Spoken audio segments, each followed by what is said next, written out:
Hello friends, आप सभी का स्वागत है आपके अपने चैनल पर science Guru the best. Please like the video, share the video. अगर आप चैनल पर पहली बार है तो सब्सक्राइब जरूर करना, बेल आइकन प्रेस करके रखो ताकि हर वीडियो के लेटेस्ट नोटिफिकेशन सबसे पहले आपको मिल जाए। आज की हमारी क्लास है कार्बन और उसके यौगिक मोस्ट इंपॉर्टेंट एमसीक्यू क्वेश्चंस। ये क्लास 10th के fourth chapter carbon and compound यहाँ से लिए गए सारे क्वेश्चन एनसीईआरटी की बुक्स हैं। इंपॉर्टेंट क्वेश्चंस लेकर आया हूँ।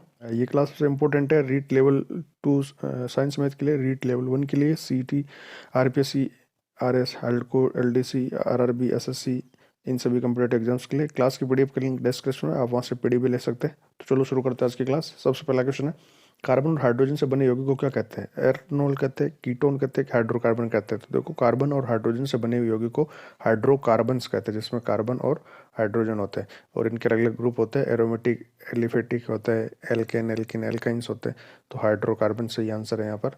अगला क्वेश्चन है, दोहरे आबंध वाले हाइड्रोकार्बन को क्या कहते हैं? एल्कीन, एल्काइन या एल्कोहल या एल्केन? तो जिनमें दोहरा आबंध होता है कार्बन कार्बन परमाणु के बीच में, ऐसे हाइड्रोकार्बन को एल्कीन कहते हैं।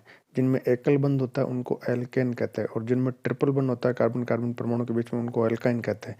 तो एल्केन, एल्कीन और एल्काइन, ये तीन कैटेगरियां हैं इनमें।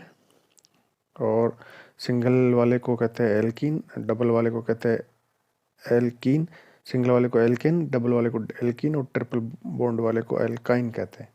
इनका तीनों का अलग अलग जनरल फॉर्मूला होता है। ये CnH2n+2 होता है एल्कीन का। अब दो दो कम करते जाओ, अगले का CnH2n और उससे अगले का CnH2n-2। ये इनके जनरल फॉर्मूला जिनसे हम इनके नंबर्स निकाल सकते हैं। और संतृप्त और असंतृप्त में भी बांटा गया है इनको। तो जो सिंगल बॉन्ड है जहाँ पर कार्बन कार्बन के बीच में, वो संतृप्त कहलाते हैं, और डबल बॉन्ड वाले और ट्रिपल बॉन्ड वाले असंतृप्त कहलाते हैं। अगला क्वेश्चन है, संतृप्त यौगिक में द्विबंध होते, त्रिबंध होते, एकल बंध होते या उपयुक्त सभी? तो अभी मैंने आपको संतृप्त और असंतृप्त के बारे में बताया। संतृप्त हाइड्रोकार्बन वो होते हैं जिनमें कार्बन कार्बन के बीच में सिंगल, और असंतृप्त, संतृप्त तो वो हाइड्रोकार्बन्स होते हैं जिनमें कार्बन कार्बन के बीच में सिंगल बंध है, और असंतृप्त वो है जिसमें कार्बन कार्बन के बीच में डबल या ट्रिपल बॉन्ड है। ये इन दोनों में अंतर होता है। तो एकल बंध वाले संतृप्त हाइड्रोकार्बन होते हैं और द्विबंध वाले असंतृप्त हाइड्रोकार्बन होते हैं। याद रखने के लिए आप ऐसे याद रखो कि सिंगल बॉन्ड संतृप्त, सिंगल संतृप्त, सिंगल संतृप्त, सिंगल बॉन्ड संतृप्त। तो संतृप्त हाइड्रोकार्बन में एकल बंध होते हैं। सही आंसर ये है सी। अगला क्वेश्चन देखते हैं, कार्बनिक यौगिकों में तत्वों के बीच कैसा बंधन होता है? कार्बन यौगिक जो है, जैसे कार्बन की कोई भी यौगिक है, एल्केन, एल्किन, एल्काइन या दूसरे जो हाइड्रोकार्बन तत्व, इनमें कार्बन कार्बन के बीच में या दूसरे जो तत्व है उनके बीच में कौन सा बंधन होता है? सहसंयोजक बंध होता है, आयनिक बंध होता है, कि उपसहसंयोजक बंध होता है, कि धात्विक बंध होता है? तो देखो, कार्बन जो है वो सहसंयोजक बंध से बंधन बनाते हैं, यानी कोवलेंट बॉन्ड जिसको कहते हैं। तो एक कार्बन से दूसरे कार्बन के बीच में, एक कार्बन और हाइड्रोजन के बीच में, या बाकी जो भी दूसरे परमाणु उनके बीच में कार्बन कौन सा बंध बनाता है? सहसंयोजक बंध बनाता है। सहसंयोजक बंध क्या होता है? वह बंध होता है जिसमें दोनों परमाणु अपने इलेक्ट्रॉन की साझा करते हैं, अपने अपने इलेक्ट्रॉन का साझा करते हैं, लूज नहीं करते इलेक्ट्रॉन, त्याग नहीं करते इलेक्ट्रॉन का। वो तो आयनिक बंध में होता है, जब दोनों अपने इलेक्ट्रॉन का साझा करके नया बंध बनाते हैं तो उसको हम असंयोजक, सहसंयोजक बंध कहते हैं। अगला क्वेश्चन है कि साबुन कठोर जल में किन लवणों से अभिक्रिया करता है? वो कौन से लवण है जिनकी उपस्थिति के कारण साबुन लवण जल में या हार्ड वाटर में, कठोर जल में अभिक्रिया कर लेता है? इसकी वजह से वहाँ पर सफाई नहीं हो पाती। कैल्शियम, मैग्नीशियम या दोनों लवण, या इनमें से कोई नहीं? तो सही आंसर है दोनों लवणों से। हार्ड जल में कैल्शियम और मैग्नीशियम के क्लोराइड या कार्बोनेट्स होते हैं, क्लोराइड या सल्फेट होते हैं, और इस वजह से क्लोराइड और सल्फेट की वजह से, यानी कि मेन जो लवण है वो कैल्शियम और मैग्नीशियम है, इनकी वजह से हार्ड जल में वो सफाई नहीं कर पाएगा। अगला क्वेश्चन है, अपमार्जक लंबी कार्बोक्सिलिक अम्ल श्रृंखला के निम्नलिखित लवण होते हैं? जहाँ हार्ड वाटर में, कठोर जल में साबुन सफाई नहीं कर पाता, तो फिर वहाँ पर हम अपमार्जकों का प्रयोग करते हैं, डिटर्जेंट का प्रयोग करते हैं। अपमार्जक जो है वो कार्बोनिक अम्ल के सल्फेट लवण होते हैं, कि अमोनियम लवण होते हैं, कि सल्फोनेट होते हैं, कि बी और सी होते हैं। तो देखो सही आंसर है अमोनियम और सल्फोनेट लवण। ये लंबी श्रृंखला वाले 5 कार्बन, 15 कार्बन, 17 कार्बन, इस तरह के सल्फोनेट या अमोनियम लवण होता है कार्बोक्सिलिक एसिड के, यानी कार्बोक्सिलिक एसिड पाया जाता है। और उसकी लंबी जैसे 15 या 17, इस तरह से इतनी लंबी श्रृंखला वाले कार्बोक्सिलिक अम्ल है, और उसके अमोनियम सोल्ट या सल्फोनेट सोल्ट। सामान्य सूत्र H2N2 वाले यौगिक क्या कहलाते हैं? तो देखो जो हाइड्रोकार्बन्स है कार्बन के, उनको हमने 3 कैटेगरी में बांट सकते हैं हम। एल्केन, जब एकल बंध है कार्बन कार्बन के बीच में, और एल्कीन, जब कार्बन कार्बन के बीच में द्विबंध है, डबल बॉन्ड है, और एल्काइन, जब कार्बन कार्बन के बीच में ट्रिपल बंध है। ठीक है, अब इनके मेंबर्स यानी किसका क्या सूत्र होगा, इसके लिए एक जनरल फॉर्मूला है, सामान्य सूत्र है। तो ये सूत्र एल्केन के लिए तो है CnH2n+2। दो दो कम करते जाओ, यहाँ +2, अगले में +2 नहीं आएगा। CnH2n, और इसमें और 2 कम कर दो, यानी माइनस हो जाएगा यहाँ पर। तो CnH2n-2। CnH2n किसका सूत्र है? CnH2n इसका सूत्र है एल्कीन का। तो इस क्वेश्चन का सही आंसर हो गया ए। एल्केन का CnH2n+2 है। अब जैसे इसका यहाँ n का मतलब नंबर ऑफ कार्बन है, यानी 6 है। जैसे मान लो मुझे 6 कार्बन वाले एल्केन का सूत्र निकालना है, तो 6, n की जगह मैं 6 लिख दूंगा, तो C6, और H2n यानी 2 × 6, 2 × 6 + 2। तो देखो 2 × 6 हो गया 12, 12 + 2 14। तो सूत्र क्या बन गया? C6H14। ये एल्केन हो गया, 6 कार्बन वाला हेक्सेन हो गया। क्लोरोफॉर्म का रासायनिक सूत्र क्या है? क्लोरोफॉर्म जो कार्बन का एक यौगिक है, तो उसका रासायनिक सूत्र क्या है? CH Cl3, CH Cl2, या CH Cl, या CCl4, यानी कार्बन टेट्राक्लोराइड। तो इसका सही सूत्र क्लोरोफॉर्म का CHCl3। ए सही है। क्लोरोफॉर्म, इसको सूंघाने आदमी बेहोश हो जाता है। तो ये जब मीथेन की अभिक्रिया क्लोरीन के साथ होती जाती है, क्लोरीन के साथ होती है सूर्य की उपस्थिति में, तो ये हाइड्रोजन छोड़ता जाता है, और यहाँ क्लोरीन जुड़ता जाता है।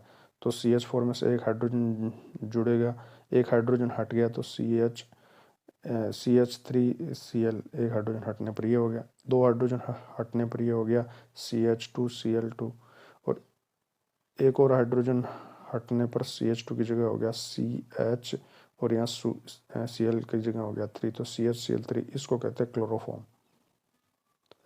कार्बन यौगिक विद्युत के कुचालक होते हैं, क्योंकि देखो सहसंयोजी यौगिक होते हैं विद्युत के कुचालक होते हैं, और आयनिक यौगिक विद्युत के सुचालक होते हैं। तो इसका कारण क्या है कि आयनिक यौगिक जो है वो अपने जलीय विलयन में आयन बना लेता है, इसलिए जैसे सोडियम क्लोराइड, ये आयनिक है, आयनिक बंध बनाता है। तो ये सोडियम प्लस और क्लोराइड माइनस इनमें डिवाइड हो जाता है अपने जलीय विलयन में या सॉल्यूशन में, विलयन में, इस तरह से आयन देता है। और जहाँ आयन उत्पन्न होंगे और आयन बहने लग जाएंगे, तो विद्युत धारा का प्रवाह हो जाएगा।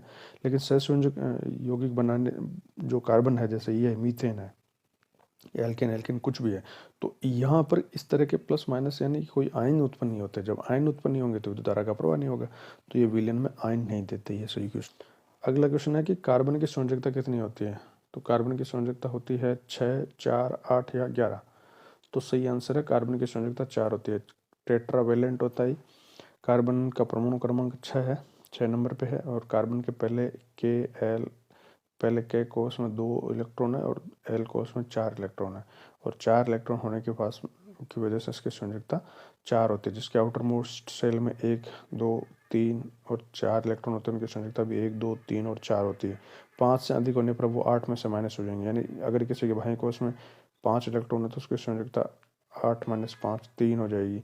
अगर किसी के बाह्य कोष में 6 इलेक्ट्रॉन है, तो उसकी संयोजकता 8 - 6 2 हो जाएगी। इस तरह से वायुमंडल में कार्बन डाइऑक्साइड की उपस्थिति कितनी है? कार्बन वायुमंडल में ऑक्सीजन कार्बन डाइऑक्साइड की रूप में उपस्थित रहता है, तो कितनी प्रतिशतता है कार्बन डाइऑक्साइड की 0.01, 0.05, 0.03 या 0.02। सही आंसर है कार्बन डाइऑक्साइड की प्रतिशतता वायुमंडल में 0.03% होती है। वनस्पति तेल या वसा को सोडियम हाइड्रोक्साइड विलयन के साथ गर्म करने पर क्या प्राप्त होता है? अगर हम वनस्पति ऑयल है या वसा है तो उसका अगर सोडियम हाइड्रोक्साइड के साथ, जैसे पामिक एसिड, एस्टिक एसिड या ओलिक एसिड, इस तरह के जो वनस्पति तेल है, जैसे ये है C17H35COOH, ठीक है, अगर इनकी अभिक्रिया हम कराए इनके साथ में सोडियम हाइड्रोक्साइड के साथ 3 अणु सोडियम का, तो इस प्रक्रिया के द्वारा हम साबुन का निर्माण करते हैं, यानी हमें साबुन मिलेगा और गिल्सरोल मिलेगा साथ में, बाई प्रोडक्ट गिल्सरोल मिलेगा। यानी C17H35CO इतना एक साथ आ जाएगा, इसके साथ Na भी लग जाएगा, तो साबुन तो ये बन गया C15H35C, यहाँ से आ गया। अब ये COONA, ये इतना यहाँ से आ गया, COONA ये यहाँ से आ गया। अब ये जो बचा H और OH, तो ये मिलकर गिल्सरोल बना लेंगे, जैसे CS3COH और CH2OH और CS3OH, ये गिल्सरोल है। ये अभिक्रिया जो है ना, इसको साबुनीकरण कहते हैं। इसके द्वारा औद्योगिक रूप से साबुन का निर्माण किया जाता है। तो साबुन और गिल्सरोल बनेंगे अगर हम सोडियम हाइड्रोक्साइड के साथ वनस्पति तेल या वसा की अभिक्रिया करवाते हैं। तो निम्न में से कौन सा धातु वेल्डिंग में प्रयुक्त की जाती है? कौन सी गैस है जो धातुओं की वेल्डिंग के लिए काम में आते हैं? एसिटिलीन, एथेन, ब्यूटेन या एथिलीन? सही आंसर है acetylene. Alkane, alkene, alkyne, last category जो एल्काइन है, जहाँ कार्बन कार्बन के बीच में ट्रिपल बॉन्ड होता है, तो इसका 2 सदस्य जो है ना, C2H2, इसको हम एथाइन कहते हैं, एथाइन या एसिटिलीन कहते हैं इसको। तो एसिटिलीन गैस जो है वो धातुओं के वेल्डिंग के लिए काम में ली जाती है। अगला क्वेश्चन है, एसिटिक एसिड के 3 से 4% विलियन को क्या कहते हैं? एसिटिक एसिड का अगर विलियन है और वो 3 से 4% जन्म विलियन है, तो उसको एल्कोहल कहेंगे, सोडा कहेंगे, सिरका कहेंगे या भस्म कहेंगे? सही आंसर है सिरका। ये एसिटिक एसिड है तो इसके 3 से 4% विलियन को सिरका कहेंगे। अगला क्वेश्चन है, खाना बनाते समय यदि बर्तन की तली बाहर से काली हो रही है तो इसका मतलब है कि भोजन पूरी तरह नहीं पका है, या ईंधन पूरी तरह से नहीं जल रहा है, या ईंधन आर्द्र है, या ईंधन पूरी तरह से जल रहा है? सही आंसर है कि ईंधन पूरी तरह से नहीं जल रहा है, जब अगर बर्तन से की बाहर से तली काली हो जाए तो। अगला क्वेश्चन है, सहसंबंधी आबंधों के संदर्भ में निम्नलिखित कथनों में से कौन सा या कौन से सही नहीं है? इनमें से कौन सा या कौन से सही नहीं है? सहसंबंध आबंध के संबंध में, ये आबंध 2 परमाणु के बीच में इलेक्ट्रॉन युग्म के साझेदारी से बनते हैं, तो ये बिल्कुल सही है। दोनों तत्वों की तरफ से इलेक्ट्रॉन की साझेदारी होती है, तो इलेक्ट्रॉन युग्म की साझेदारी से बनता है। सहसंयोजी आबंध वाले यौगिकों का क्वथनांक अत्यधिक उच्च होता है, ये गलत है। आयनिक यौगिकों के गलनांक और क्वथनांक उच्च होते हैं, जबकि सहसंयोजी यौगिकों के क्वथनांक और गलनांक निम्न होते हैं, तो ये गलत है। सामान्यतः ऐसे सहसंयोजी यौगिक विद्युत के कुचालक होते हैं, ये भी सही है। आयनिक यौगिक विद्युत के सुचालक होते हैं, जबकि सहसंयोजी यौगिक जो है विद्युत के कुचालक होते हैं। तो तीसरा और पहला ये सही है। सही कौन सा नहीं है? तो दूसरा सही नहीं है, बी, ऑप्शन बी ठीक है यहाँ पर। कार्बन की परत संरचना वाला अपरूप कौन सा है? यानी कार्बन का वह कौन सा अपरूप है जिसकी परतीय संरचना होती है? कार्बन ब्लैक, हीरा, ग्रेफाइट या फुलरिन? सही आंसर है ग्रेफाइट। ग्रेफाइट की हेक्सागोनल संरचना होती है, षटकोणीय, और वो परतों के रूप में रहता है, एक के ऊपर दूसरे की परत रहती है इस तरह से। तो परतीय संरचना वाला कौन है? ग्रेफाइट है। अगला क्वेश्चन है कि निम्न में से कौन कार्बन के अपर रूप है? यहाँ पर कुछ नाम दिए हुए, इनमें से कौन कार्बन के अपर रूप है? हीरा, ग्रेफाइट या फुलरिन? तो सही बताना है कि केवल 1 और 2, 2 और 3, या 1 और 3, या 1, 2, 3? सही आंसर है कि ये तीनों ही कार्बन के क्रिस्टलीय अपर रूप है, हीरा, ग्रेफाइट और फुलरिन। कार्बन का सर्वाधिक कठोर अपर रूप कौन सा है? हीरा, ग्रेफाइट, कोक या काजल? कोक और काजल अक्रिस्टलीय अपर रूप है, और ग्रेफाइट और हीरा क्रिस्टलीय अपर रूप है। सबसे सर्वाधिक कठोर जो पदार्थ है वो हीरा है, तो यहाँ से उत्तर हो गया हीरा। ग्रेफाइट की अपेक्षा हीरा अधिक कठोर क्यों है? इसका क्या कारण है? ग्रेफाइट की बजाय हीरा के कठोर होने का कारण क्या है? हीरे की कठोरता का क्या कारण है? परमाणु के परतों में अंतर, या हीरे की चतुष्फल की संरचना, या क्रिस्टलीय संरचना में अंतर, या इनमें से कोई नहीं? तो सही आंसर है हीरे की चतुष्फल की संरचना। हीरे की जो संरचना है चतुष्फल की, इस वजह से वो बहुत ज़्यादा बहुत अधिक कठोर होता है। कार्बन का कौन सा अपरूप विद्युत का सुचालक है जिसमें मुक्त इलेक्ट्रॉन पाए जाते हैं? तो देखो, हीरा, ग्रेफाइट और फुलरीन ये कार्बन के अपरूप है, लेकिन इनमें से ग्रेफाइट जो विद्युत का सुचालक है, उसका कारण ये है कि ग्रेफाइट में जो कार्बन की 4 संयोजकता है तो वो 3 दूसरे कार्बन से कंप्लीट होती है, एक जगह डबल बॉन्ड पाया जाता है। और जब ये यहाँ पर इसके पास में मुक्त इलेक्ट्रॉन रहता है, तो इस मुक्त इलेक्ट्रॉन की वजह से ये विद्युत का सुचालक है। जब इसमें विद्युत प्रवाहित की जाती है तो ये अपने यहाँ सिंगल बॉन्ड से जुड़ जाता है और एक इलेक्ट्रॉन इसके पास में फ्री हो जाता है, और ये फ्री इलेक्ट्रॉन अब यहाँ से बहने लगेगा और विद्युत धारा का प्रवाह हो जाएगा। तो ग्रेफाइट विद्युत का सुचालक होता है। निम्न में से कौन कार्बन का अपरूप नहीं है? इनमें से कौन सा कार्बन का अपरूप नहीं है? तो अभी हमने बात की, हीरा है, ग्रेफाइट है, फुलरीन है, बेंजीन नहीं है। कार्बन के यौगिकों के संदर्भ में निम्नलिखित कथनों पर विचार कीजिए। कार्बन परमाणुओं के बीच केवल एक आबंध से जुड़े कार्बन के यौगिक संतृप्त यौगिक कहलाते हैं। तो ये बात बिल्कुल सही है कि कार्बन कार्बन के बीच में अगर एकल बॉन्ड है, सिंगल बंध है, तो वो असंतृप्त है।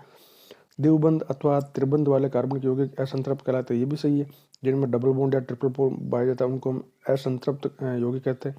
कार्बन के संतृप्त यौगिक असंतृप्त यौगिकों की तुलना में अधिक अभिक्रियाशील होते हैं, ये गलत है।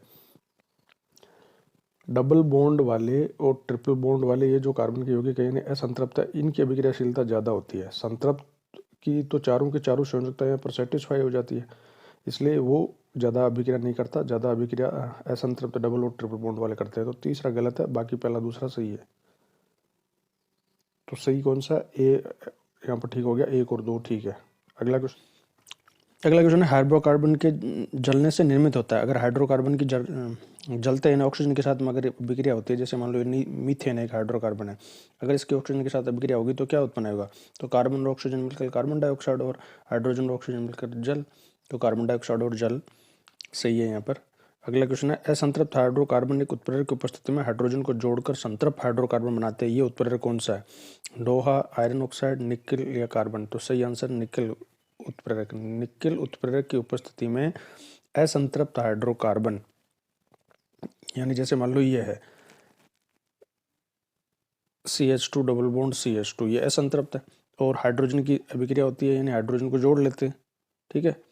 हाइड्रोजन को जोड़कर संतृप्त कार्बन बना लेते हैं। यहाँ पर जैसे डबल बॉन्ड की जगह सिंगल बॉन्ड हो गया, तो CH2 की जगह CH3 आ गया, तो CH3 ये संतृप्त हाइड्रोकार्बन बन गया, और इस अभिक्रिया को हाइड्रोजनीकरण अभिक्रिया कहते हैं। और यही अभिक्रिया है जो घी बनाने के लिए, डालडा घी यानी वनस्पति घी बनाने के लिए काम में ली जाती है उद्योग में। तो सही उत्तर है यहाँ पर निकेल और पैलेडियम, ये 2 उत्प्रेरक काम करते हैं यहाँ पर। इनमें में से कौन सर्वाधिक यौगिकों का निर्माण करता है? ऑक्सीजन, कार्बन, हाइड्रोजन या नाइट्रोजन? तो सही आंसर है कार्बन। कार्बन के सबसे ज़्यादा यौगिक बनते हैं। इसका कारण ये है कि कार्बन में श्रृंखलन की प्रवृत्ति होती है, कैटनेशन की प्रॉपर्टी होती है, श्रृंखला बना सकता है। बाकी परमाणु के 7 या 8 परमाणु एक दूसरे से संयोग कर सकते हैं, लेकिन इसके हजारों की संख्या में परमाणु आपस में लंबी लंबी श्रृंखला वाले यौगिक बना सकता है। और एक इसकी 4 संयोजकता होने के कारण 4 अलग अलग प्रकार के परमाणु के साथ में ये बंध बना के नए कंपाउंड बना सकता है। और एक इसकी छोटी एटॉमिक साइज होने के कारण, इसके परमाणु की साइज कम होने की वजह से। तो ये 3 मुख्य कारण है जिनकी वजह से इसके सर्वाधिक कंपोनेंट या कंपाउंड पाए जाते हैं। प्रकृति का सबसे कठोर पदार्थ है, तो सबसे कठोर पदार्थ हीरा है। और कौन सा तत्व है ताप और विद्युत दोनों का सुचालक होता है? तो ताप और विद्युत दोनों का सुचालक ग्रेफाइट है। हीरा जो है वो ताप का सुचालक है, लेकिन विद्युत का कुचालक है। बंक मिनिस्टर फुलरीन ये क्या है? बंक मिनिस्टर फुलरीन क्या है? कार्बन यौगिक का एक ग्रुप है जिसमें 60 कार्बन परमाणु का गुच्छा होता है। फ्लोरीन का बहुलक है, या कार्बन का एक समस्थानिक है जो कार्बन 14 से भारी होता है, या इनमें से कोई नहीं? सही उत्तर है ए, कार्बन यौगिक का ऐसा रूप है जिसमें 60 परमाणु का एक गुच्छा होता है, बंक मिनिस्टर फुलरीन। ये फुलरीन जो इसका अपरूप है वो है। तो इसमें 60, 70 या 80 इस तरह से कार्बन परमाणु आपस में संयुक्त होते हैं। जियोडेसिक शेप होती है इसकी गुंबद के नुमा। बंकमिस्टर फुलर जो अमेरिका के आर्किटेक्ट थे, उन्होंने ये पहली बार इसको बनाया था, डिस्कवर किया था, तब से इसका नाम जो है फुलरिन उनके सम्मान में है। अगला क्वेश्चन है, अपमार्जकों के संबंध में सही कथन को चुनो अपमार्जक डिटर्जेंट के रिगार्डिंग। तो पहला है कि अपमार्जक हाइड्रोकार्बन के सल्फोनिक अम्लों के सोडियम अथवा पोटेशियम लवण होते, या अपमार्जक कठोर जल में उपस्थित कैल्शियम और मैग्नीशियम आयनों से क्रिया करके अविलेय अवक्षेप का निर्माण नहीं करते हैं। अपमार्जक जल के पृष्ठ तनाव को कम करते हैं, इसलिए मृदु जल में समान रूप से उपयोगी है। तो ये तीनों स्टेटमेंट सही है कि अपमार्जक जो होते हैं वो सल्फोनिक लवण होते हैं, सल्फोनिक लवण होते हैं सोडियम और पोटेशियम लवणों के, और कठोर जल में कैल्शियम और मैग्नीशियम आयनों से अभिक्रिया करके अविलेय अवक्षेप जो साबुन बनाता है वो नहीं बनाते, स्कम नहीं बनाते।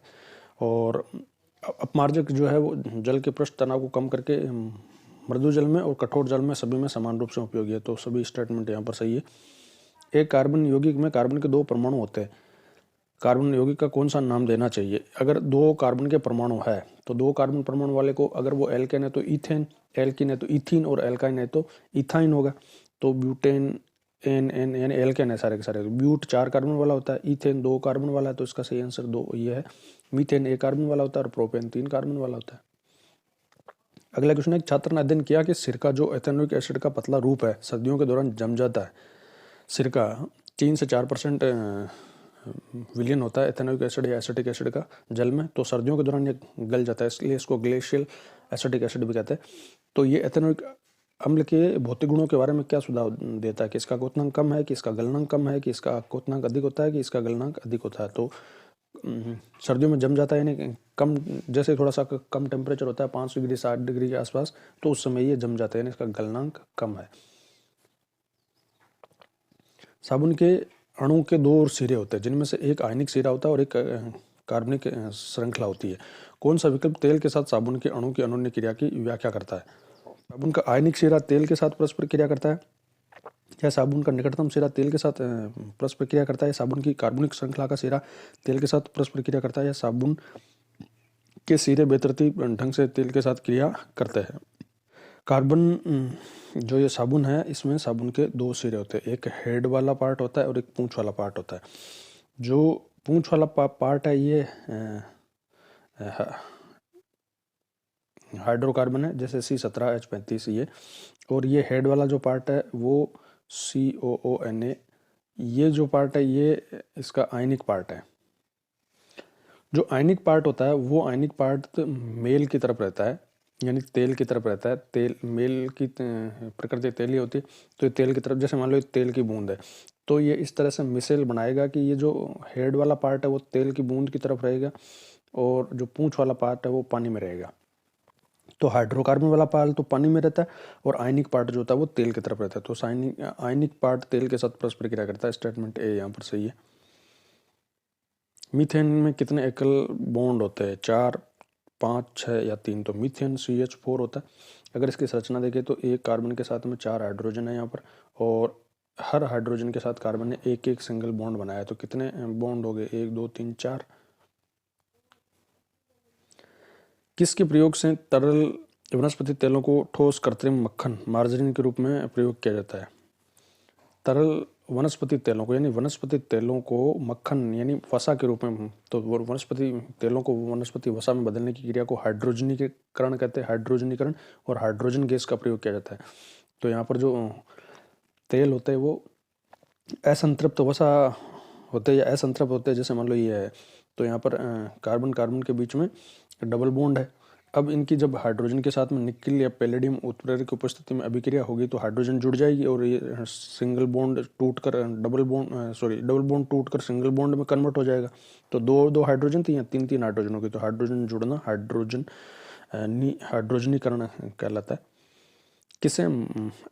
किस एल्केन को मार्स गैस कहते हैं? तो मीथेन, इथेन, प्रोपेन, ब्यूटेन। सही आंसर है मीथेन CH4, इसको मार्स गैस कहते हैं, क्योंकि जो दलदली क्षेत्र होता है, मर्सी लैंड होती है, वहाँ पर इसका पौधों की जड़ों से और वहाँ पर मीथेन गैस उत्पन्न होती है, इसलिए इसको मर्सी लैंड से मार्स गैस कहा जाता है। कौन सा एक एल्डिहाइड है? एल्डिहाइड है प्रोपेनल, प्रोपेनॉल, प्रोपीन या प्रोपेनॉन। तो देखो एल्डिहाइड का जो सफिक्स लगता है, प्रत्यय जो पीछे लगता है वो लगता है अल, अल प्रत्यय लगता है, ठीक है। तो जिसमें अल आ रहा है, प्रोपेनल, प्रोपेन प्लस अल, प्रोपेनॉल, यहाँ पर ऑल प्रत्यय लग रहा है, ऑल, ये की एल्कोहल का होता है। प्रोपीन इन, ये एल्काइन है, और प्रोपेनॉन ये कीटोन का है, तो प्रोपेनल ये सही है। एक संतृप्त हाइड्रोकार्बन है, इनमें से कौन सा संतृप्त है? तो संतृप्त मतलब जिसमें सिंगल बॉन्ड है कार्बन कार्बन के बीच में, तो एसिटिलीन, ये एथिलीन, एथाइन कहते हैं इसको, एसिटिलीन। इसमें कार्बन कार्बन के बीच में ट्रिपल बॉन्ड होता है एथिलीन में, तो इस तरह से ये है। और प्रोपीन इन लग गया यानी एल्कीन है, और एथीन इन लग गया यानी ये भी एल्कीन है, और एल्कीन डबल बॉन्ड वाले होते हैं। और इथेन, एन एन प्रत्यय जब लगता है तो वो एल्केन होता है सिंगल बॉन्ड वाले, तो यहाँ पर सही आंसर है इथेन। एक ईंधन के अधूरे जल दहन से जहरीली गैस निकलती है, कौन सी? अधूरा दहन जब होगा, इनकम्प्लीट कंप्यूशन होगा, तो जहरीली गैस कौन सी निकलेगी? कार्बन डाइऑक्साइड, आइसोसाइनेट, या कार्बन मोनोऑक्साइड, या नाइट्रोजन। तो सही आंसर है कार्बन मोनोऑक्साइड। अगर हाइड्रोकार्बन की या ईंधन की कार्बन की अगर कंप्लीट कंप्यूशन होता है तो ऑक्सीजन अगर उनको पर्याप्त मात्रा में मिल रही है तो वो कार्बन डाइऑक्साइड गैस बनाएंगे। लेकिन अगर ऑक्सीजन सफिशिएंट नहीं है, अपर्याप्त ऑक्सीजन मिलती है, तो अपूर्ण दहन होने पर वो कार्बन डाइऑक्साइड ना बना के कार्बन मोनोऑक्साइड बनाती है, CO, और ये जहरीली होती है। सिरके में उपस्थित अम्ल का नाम बताओ। सिरके में कौन सा अम्ल है? मिथेनोइक, एथेनॉल, एसिटिक अम्ल, या प्रोपेनोइक अम्ल। तो सही आंसर है एसिटिक अम्ल। एसिटिक अम्ल, एसिटिक एसिड, इसके 3 से 4% जल में विलयन को सिरका कहते हैं, और ये रसोई में काम आता है, किचन में खाना बनाने के लिए। जल की स्थायी कठोरता के लिए निम्न में से कौन सा उत्तरदायी है? जल में स्थायी और अस्थायी दो प्रकार की कठोरता होती है, और ये कैल्शियम और सोडियम के आयनों की वजह से होती है। कैल्शियम और सोडियम की अगर बाइकार्बोनेट है तो इनको उबालने से कठोरता दूर हो जाती है, इसको हम अस्थायी कठोरता कहते हैं। लेकिन अगर कैल्शियम और सोडियम के क्लोराइड है या सल्फेट है, तो इन आयनों की वजह से स्थायी कठोरता होती है, जो उबालने से दूर नहीं होती। कैल्शियम मैग्नीशियम के क्लोराइड्स व sulphate, calcium bicarbonate, magnesium bicarbonate, या सिल्वर और पोटेशियम के क्लोराइड। तो सिल्वर और पोटेशियम के तो होते ही नहीं है, कैल्शियम मैग्नीशियम होते हैं। और कैल्शियम मैग्नीशियम के अगर बाइकार्बोनेट है तो वो अस्थायी कठोरता उबालने से दूर हो जाएगी, स्थायी कठोरता कैल्शियम और मैग्नीशियम के क्लोराइड और सल्फेट की वजह से होती है। कार्बोक्सिलिक अम्ल में उपस्थित अभिक्रियाशील मूलक क्या है? यानी कार्बोक्सिलिक एसिड का फंक्शनल ग्रुप क्या है? CHO, COH, C double bond O, या COOR। देखो कार्बोक्सिलिक एसिड का है COOH, ये है। CHO ये एल्डिहाइड का है, CO ये कीटोन का है, और COOR ये ईथर का है। किस कार्बनिक यौगिक के मुख्य गुण निर्भर करते हैं? अगर कोई कार्बनिक यौगिक है तो उसके मुख्य गुण किस पर निर्भर करेंगे? यौगिक के क्रियात्मक समूह पर, उस पर जो चाहे, जैसे मान लो ये 20 कार्बन की श्रृंखला वाला है जिसमें 20 कार्बन है और इसके हिसाब से हाइड्रोजन है यहाँ पर, लेकिन अगर उसमें फंक्शनल ग्रुप OH है तो ये एल्कोहल ही है, इसके सभी गुण एल्कोहल के होंगे। यानी ये फंक्शनल ग्रुप पर डिपेंड करता है, उसके जो भी गुण होते हैं वो। ग्रेफाइट की संरचना कैसी होती है? तो षटकोणीय जालक संरचना होती है, षटकोणीय होती है, और हीरे की चतुष्फल की होती है, याद रखना षटकोणीय और चतुष्फल की है। ग्रेफाइट की अपेक्षा हीरा अधिक कठोर क्यों है? तो उसकी संरचना के कारण, जो उसकी चतुष्फल की संरचना उसके कारण, क्योंकि हीरे में की जो चतुष्फल की संरचना होती है उसमें प्रत्येक कार्बन परमाणु अन्य 4 कार्बन परमाणु से चतुष्फल के ढंग से एकल प्रबल सहसंयोजी बंध से जुड़ा रहता है, इसलिए वो अधिक कठोर होता है। तो ये कुछ इंपॉर्टेंट क्वेश्चन थे कार्बन एंड इट्स कंपाउंड्स। उम्मीद है आपको वीडियो पसंद आया होगा। अगर आपको पसंद आया तो आप उसको लाइक कर सकते हैं, अदरवाइज डिसलाइक भी कर सकते हैं। अगर आप चैनल पर पहली बार तो सब्सक्राइब करना, अपने फ्रेंड्स के साथ वीडियो को शेयर करना। मिलेंगे अगली वीडियो में अगले टॉपिक पर अच्छे इंपॉर्टेंट क्वेश्चंस के साथ में, तब तक जय हिंद।